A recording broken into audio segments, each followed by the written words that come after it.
Great stuff. The Double Deckers. Every summer we used to watch that. You know, they didn't make as many as you think they made. But as part of our classic TV week here at BBC Radio Derby on the afternoon programme, we decided to track down somebody from the Double Deckers, and you never guess who we got. We got Gillian Bailey. She's now Gillian Bush Bailey. She was Billy, the tomboyish mother of the group. All manner of people starred in the Double Deckers. The theme tune was co-written by Melvin Hayes, and of course Peter Firth. The first time we ever saw him on screen, more or less, was in the Double Deckers. So what is Gillian Bush Bailey doing now? I am head of a drama department in a university, and at Royal Holloway University, and I'm head of drama there at the moment. But what's interesting about my research area, which is we do very much research-led teaching, and my research, I've just finished a book on an amazing woman called Fanny Kelly, who was an actress in the 19th century, and she was a very strong actress, very well known on the London stage. And then she got to be about 40, and she wasn't getting the parts she wanted, and she thought, oh, blow this. So she decided to start her own dramatic academy. And in order to finance that, she created a one-woman show. And this one-woman show, I think, probably was about the earliest, around 1830. And it was a 3-hour tour de force, really, in which she did just absolutely loads of different characters, people she'd met in country theatres and all over the place.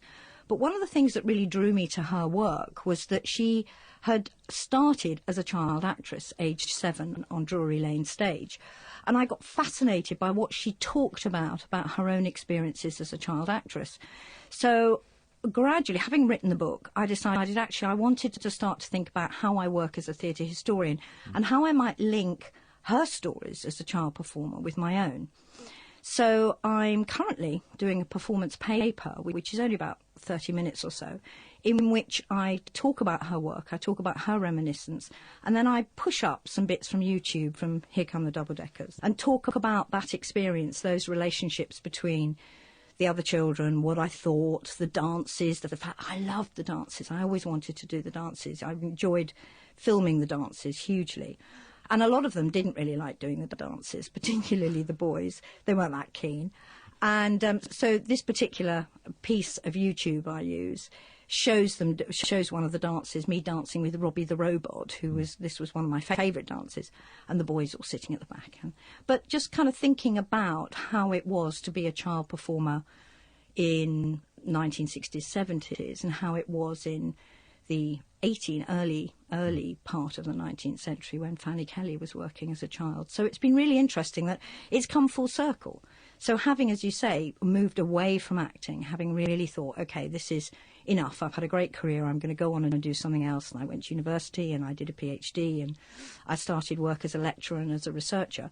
I'm now full circle again. And I'm bringing in all the stuff that I did as a child and thinking about it differently in relation to somebody who did it well over 100 years before me. Can you distance yourself away from that person that you watch on that film? Is it like it's somebody else?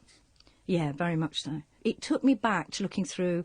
My mum and dad kept really a very good scrapbook for me of all the photos and things, because my very first job was for schools television production in 1967, and then I went on and did The Railway Children on TV, playing Phyllis with Jenny Agutter as Bobby.